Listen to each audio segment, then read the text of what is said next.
Ey yaşa olanlar, ey hacı dädiler, ey uluqan adamlar, Allah bilen irtibatta olup yaşaman gurrunu. Bir soğa iş ediyen, asıl iman, asıl musulmançılık gurrun daşa. Bir adam öz adamsına, bir gelin, bir zinana, öz adamsına yaxşılık etse, şun terbiyetini odul bağ olmalı oluyor. Sen näme yaxşılık etsen, Huday sana padaş verecektir. Ey kıydım, ey ballim, ey yegencigim, ey doğancığım deyip terbiyetine salınlar. Son musulmançılığın gurrun da abi. Biz Müslüman, Allah'a ve Resulullah imanımız var. Müslümançılığında alamat şu oldu, bir kovu iş etsin, men senden intizarım badi, men senden intizarım badi, ay men senden yadadım, ay men senden savuydım. Asıl delili näme ilgunun içinde köfel yaşı vururun? Yine şu terbiyeti yok bolan sonda. Terbiyeti da etini kanını sinmeli, ey cemaat bir musulmançılığın gururunu. Ya bir erkek adam, mesela oğlun şoğu gözleşip du, gece saat, şuullem saat 10 ne kadar? Hadir saat 8 olana. Habada bir erkek adam günne saat 10'dan mer öye gelmeye. Ya 12'den mer, ya saat 2'den mer. Emme oğlun şoğda mıdam narahat, bir tofor fakirli mıdam gözleşip oturuyor, bir tofor da ağlaşıp oturuyor, günne narahatçılık bada. Şol bir erkek adam ihsas etmeli öz yanının, musulmançılıkta, men şi ediyen işim güne, Allah'ın yanına men tutulayan deyip yadına salmalı, yine şuna musulmançılık değil ya da. Eğer şu terbiyet, insanlığın terbiyetine girmese, zindigiler günmüğün kıyınçılığa düşer. Müslüman adam, musulmanlığın bilecek bolsa, soğa işetse hoş olmalı, günah işetse ve men edin işim günahdır, Huday beni tutar, belki Huday günahımı geçsin deyse çıl musulmanlar deyiptir. Ya bir öylün içinde, ey cemaatler, Türkmen öylün içinde bir tofor öylerde ba, gelin, öyün gelini hamanı bir yana aydıp bilecek yeri yok, kaynını daim eziyet beriyada şoma. Ondan meter narahat etiyen radı şu tayi, şu gelin der çekip be, ya fark etmeye kaynını dert çekip be, her gaysi olsun. Ey cemaat narahat etiyen radı şu fakirler var da, kime aytmalı şolaşı derdini? Daya aytıp biliyor mu? Dayısına, ağasına aytıp biliyor mu? Kakalarına aytıp biliyor mu? Hiç kime aytıp bilmeye, ne musulmançılık yerde yaşamalı. Mıdam ağlak geçirmeliler bir. Ve men şey ediyen işim günahkarçılık bulamasın, men bir mizenneti koyayım, men şeytanın cildime girip, men mıdam bana eziyet verip ben bir aytmalı bolya keşin musulmançılıkta. Ama hiç o aytmaya da. Ya mesela bir gelin molya da, bir kıydı olan gelin molya, men yöne zeyrenmeyin arasında haqlaydeyin, cavanı oğluluk oğulağası. Bir kıydı olan gelin molya, oğum adamsı arada da, son gelin menin kaynını onuşmaya. Kan ilgunun derdişi. Gelin ya kaynanam biderek diye, kaynan ayt ya gelinim zavay diye da, ama oğlun fakir arada da, mıdam narahat, mıdam dert çıkıp diye. İkisi de gelinle mülahaze edenak, kaynanı da mülahaze edenak, iş arada erkoğlunu ağrım düşmesin, şu narahat bulunmasın, şu zindigiden yardamasın diyene. Nemi zenanalık et ya, ikisi aytıp du da, oğlum bir gelin hamana, adam sana iddiya sen hakkın yok hamana, hiç enin yanı barma. Ama bilemendiş bir iddiya da koy enesinin yanına barsın diyiliye. Onun enesinin yanına varsa, eziyet öğreniye, bidireklik öğreniye, menmenin arası buluşuya diyen bir delilleri oluyor gelirler. Belki sesimi hem erkek adamlar eşitse de, ey erkek oğlan, sen erkek adamdırsın. Ey erkek oğlan, sen erkek adamdırsın. Enin diyenine de peleğine zulüm etme, zinanan diyenine de enine zulüm etme. Enen hormaty öz ýerinde, zinanyň hormaty da öz ýerinde. Neyinki hemme ýerde enenki hakdyr, enäňde hak ýeri gaty kän bu zamanda. Zinanyň da hak ýeri kän. Enen hormaty öz ýerinde, zinanyň hormaty öz ýerinde. Sen erki adam bol. Uğrun tapmasan geňeş ulamalara. Men näme etmeli diýip. Ya meselen Hazreti Ömer radıyallahu anh şayet olurla ştadan aydın bolayın. Hazreti Ömer radıyallahu anh öz oğluna aydıptır, zinanyň talak berdipdir. Öz oğluna aytdyr, zinanyň qaw dipdir, qaw ýadım. Oham bir dawa geldi men öz ýanyma. Dädim aýtýa diýdi, zinanyň qaw diýip aýtýa. Ya nänem enem aýtýa diýdi. Men aýtdym qawmy hiç wagt diýdi. Aslen dädim aýtýa, enem aýtýa diýip qawamy zinanyň. Onu ovamızda bir ahuncan aytti. Meselen Hazreti Ömer radıyallahu anh zinanasyny gelinini qawdyrypdyr, oğluna aýdypdyr, heleň qaw diýipdir. Biz aýtdyk ahuncana salam aýt. Şu zamanyň en atasy Hazreti Ömer'e deňär ýaly adam. Olar bir Hudaý üçin, din üçin, musulmançylyk üçin, terbiýet üçin diýenmişdikler. Emma inni hamana urqaynana gelinmen oňuşmasa, öýde oňuşmansan qawda göber diýip aýtdy. Haýsy akıl bilen aýtjak qaw diýip. Haýsy şeriat bilen aýtjak qaw diýip. Ola öýde oňuşmasa qawda göber diýip aýtdy. Ine bir zulm, idiýet haýsy birinden bolsa da ol zinanylygy diýädämi, hele wurruna girişme, öýüňde de zulm etdirme.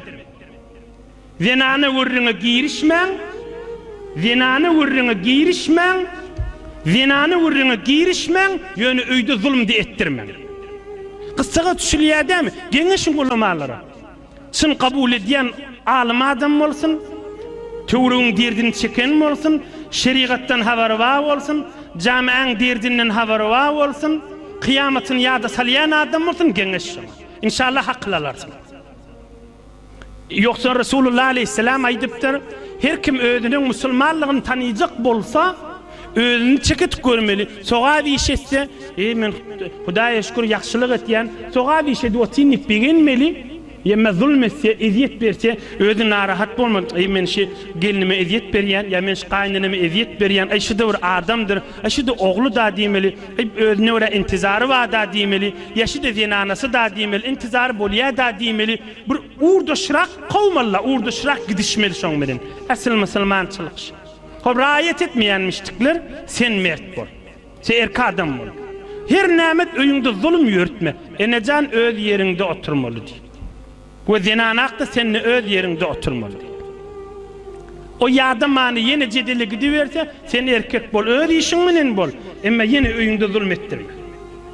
Bir musulmançylykdan çyryň bir derman bir misal raýat etipdirin, bu adamlary özden bir Afganistanyna Kabul fethedil farmandy ertişleň biri.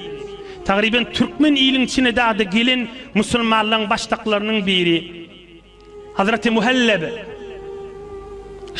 Türkistan möylügi, Hindistan möylügi, Afganistanyň Kabul bölüklerini fethedillerine tagriben başlaklaryň birisi Hazreti Muhalleb diýen adam. Samargandy fethedildi bir gözüni illenmeren adam. Hazreti Muhalleb, Imam Azamyň zamanyndaky adam diýsen boljak, ýa-da öw ýa-da şu zamanda. Ol bir gözüni illenmerdir da jeň meýdanyna islam aşşak bolanlar. Oňam bir wagt şähriň içinde gezip bäke bir azawy bir bidirek adamyň miri döwrüňdäki adamlar gülüşdirjek bolup bir kefaýdypdyr. Bir kefaýdypdyr, şo başy ýamallapa. Bir özüni ellim berip din ýolyny zähmet çeken adamdan Hazreti Muhallib bir farmandeleň miri.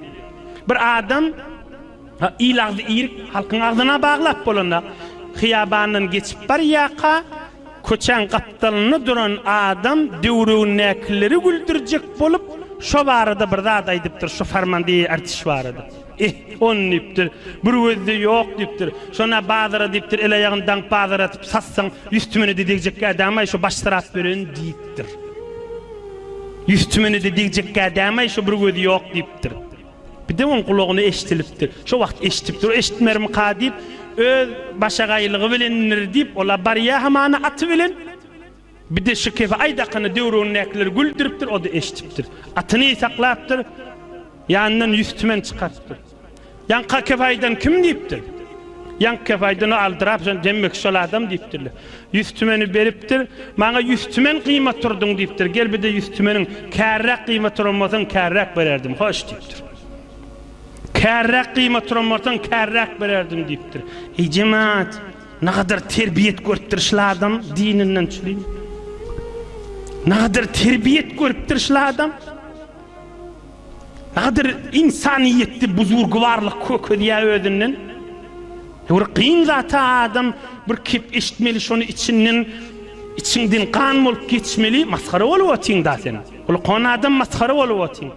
Emme şunu aylap yeni kovluk tarafa geçirakana qaharın yudip gülüpçük geçirmeli. O tarihte de sept edilmeli. Allah'ın dostları bilen oturuşuptur. Mıdam yanına büyük ulamaları varmıştık. Büyük evliyaları varmıştık. Terbiyet tafıp kıssının vaktinde istifade ediyenmiştik. Çın din, dikkat edin, çın Müslümançılık şıda. Elini tesbih alıp Subhanallah, Subhanallah diyen molukta uyqanı olmak Müslümançılık değildir. Qaytaydın, elini tesbih alanna Subhanallah, Subhanallah tesbih sanavati. Ahlakına gidip qahdı uyqanı olavati. Haysi Müslümançılık olmalı. Haysi din terbiyeti olmalı. Yani Allah'ın yanına soğa bir şey tutturduğum adam yaşlayan anan. Asıl din öz yanından yani Resulullah'dan kanunu kulli aydıktır. Müslümançılığın tanıyacak bolsa öz yanından ey ulukan zinanı dayda, ey ulukan erk adam, ey yaş ulu, ey yaş gelin, ey yaş oğlan. Salasım aytmayın, şunu dikkat et. Muhammed Resulullah aleyhisselam aydıktır. Bir adam özünün Müslümançılığını tanıyacak bolsa, soğa vişetse ve men soğa vişetip benni beginir, günah işetse, bir haram irtibatlar diye zulüm etmek, eziyet vermek ve men günah işetip ben Huday men tutamasın nip bir narahat bolur. Müslümançılık şıdır deyiptir. Müslümançılık şıdır deyiptir.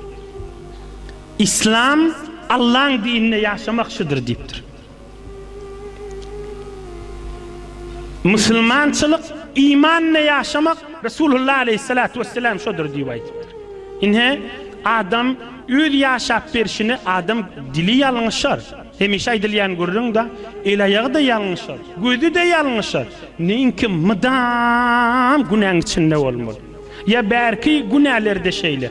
Bir haram irtibatlar olsa bir bilen arası bolya özü haram de haram nikah yok da adam yanlışar. Ama öyle geldi men Müslüman uzaklaştırmarın diyer. Neyinki uzaklaşık istin. Men bir nasihat, bir mescidin azanı, bir qovadım gördü ya bir yüreğine düştü. Men ne ettirip ben demel, bu bolmaz demel. Men nikah yok arada men Allah'ın şeriatına qaim durarım demel. Müslümançılık şey. Ya yankı gelinin arasında, kaynının arasında, hatta erheleyin arasında narahatçılık bolur. Neyinki mıdaman eziyet berip gezmeli. Neyinki mıdaman zulmetip gezmeli. Neyinki mıdam narahatçılık salıp durmalı. Adaçık arasında bir kuşimeli bolur ahim. Bir haklı gelmeli, haklı değil, imana gelmeli bolur. Allah Teala yaşayışını iman bağlılığından dolu etsin inşallah.